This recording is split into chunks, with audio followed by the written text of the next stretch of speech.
Alors le Zohar, il dit, Rabbi Abba Amar, Ktiv, ki Elohim shofet, ze ashpil ve ze harim. Dieu, il juge. Il lève, il fait descendre, il fait baisser. Okay?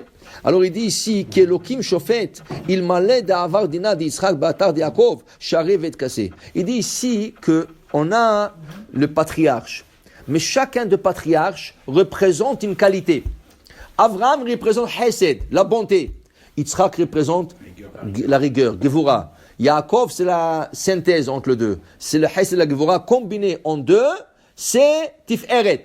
Okay? Maintenant, il dit ici que si Yitzhak ne serait pas passé dans la place où est Yaakov, le monde n'aurait pas pu tenir avec la rigueur. On a expliqué déjà que Dieu a essayé de créer ce monde avec la rigueur.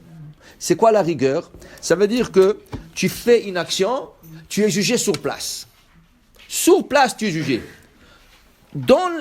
En créant le monde, en faisant la création, Hachem a vu qu'il est impossible que le monde tiendra sur ce niveau. Personne ne peut tenir sur ce niveau, sauf le grand tzadikim. Qui sont les tzadikim, le plus grand tzadikim qui ont tenu ça? C'est Rabbi Akiva et le Nef Hot Martyr. Rabbi Ishmael, Rabbi Baba Sofer, tous ceux tzadikim, ceux-là qui ont tenu, ils ont pu tenir sur la pensée initiale. C'est comme ça que Chachamim nous explique.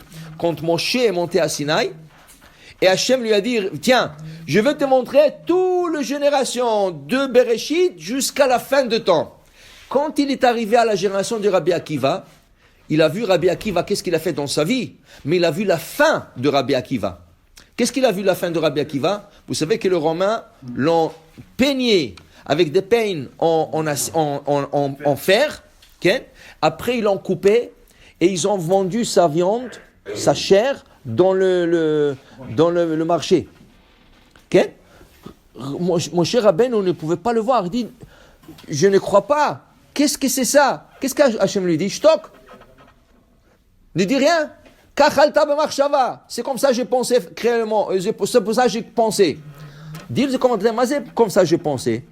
C'est comme ça que je pensais quand j'ai créé le monde, que le monde va tenir sur la rigueur. Rabbi Akiva, qu'est-ce qu'il était en train de faire quand on l'a peigné avec des... Il avait 120 ans. Il avait 120 ans. Ken? Il a passé le mois de Elul, il a passé un mois à la prison. De Elul, il a été tué le jour de Kippour. Elul, il a passé en prison à 120 ans. Et Kippour, ils l'ont sorti, ils l'ont tué comme ça. Ken? C'est pour ça que Rabbi Ben Ishra, il dit, quand un de Slichot, on dit, Hashem aseh leman Rabbi Akiva, shene'erag al kedushat shemecha. Fait pour Rabbi Akiva qui a été tué pour sanctifier le nom d'Hachem. Mais pour dire, qu'est-ce que c'est shtok? À que je redis, voilà, tu vas Moshe? Ça, c'est comme ça que je pensais créer le monde. Qu'une personne qui faute, voilà. Lui, il a pris les fautes de toutes les générations. Mais normalement, c'est comme ça. Alors il dit le soir, Rabbi Abba, il dit, tiens, si le monde serait que par le Gevura, la rigueur, il ne serait pas tenu. Alors il faut qu'il passe, la Gevura, il faut qu'il passe dans l'endroit où il y a le Yaakov.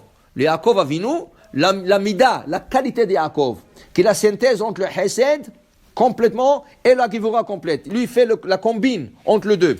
Il dit ici, qui ba'esh Hashem nishpat, car Hashem il sort juger avec feu. Veda uhit basmota dalma, c'est comme ça que le monde s'adoucit à travers la mida de Yaakov. Il dit ici, vikivan de albatra de Yaakov, Yaakov ahidbe. Quand ça passe par Yaakov, le jugement passe par l'endroit où Yaakov il attrape, il a tenu la rigueur. C'est pour ça qu'il explique le Zohar. Il dit, c'est comme un gibor. Il y avait un homme, il voulait prendre son épée et sortir tuer des gens. Il y avait un gibor, un homme fort, juste à côté de lui. Qu'est-ce qu'il a fait? Il lui a attrapé la main. Il lui a attrapé la main et lui, il ne pouvait pas sortir l'épée pour faire de ravages. Okay? Il dit la même chose. Yaakov, comme s'il attrape Yitzhak et il ne le laisse pas partir. C'est pour ça que nous avons dans le Tkiot 3 segments.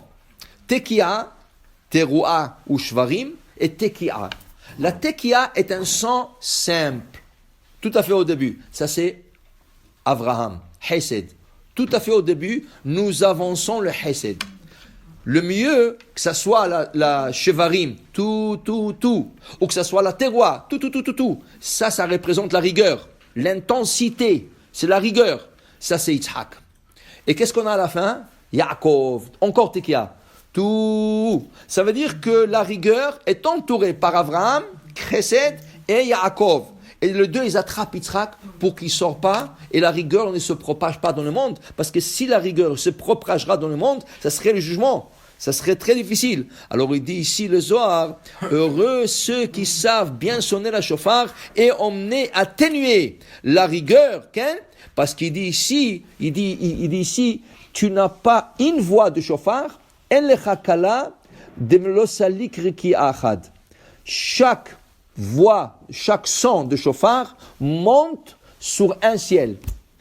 Ça veut dire que tu as 30, tu as besoin de montrer 30 ciels. Nous faisons 100, tu montes 100 ciels, 101 ciels. Ça veut dire que c'est pour ça qu'il y a toujours quelqu'un surveillé. Le Baal Tokea, qui ne rate pas un 100. Chaque 100, il monte sur un niveau. Okay? Chaque 100, c'est important comment il le fait pour qu'il fasse son effet. La Tekia, il faut une certaine longueur. Le 3, le Shvarim, certaine longueur. La Tekia, dernière. Tout ça, c'est tellement important. Nous ne comprenons pas, mais c'est tellement important. C'est comme ça tu t'adresses à Hachem, le jour de Rosh Hashanah. Tout ce que tu n'as pas pu dire, le shofar dit pour toi. Des fois, on ne sait pas comment s'adresser à Hachem. On ne sait pas quoi prier, on ne sait pas comment dire. Okay? Tu fais le shofar, et le shofar, c'est lui qui fait rentrer les prières, et c'est lui qui fait tout ce qu'il a fait faire. Alors, il faut que le Baal Tokea soit un homme très respectueux, un homme très chacham, pour savoir comment le faire. Baruch Adonai Le'olam. Amen ve Amen.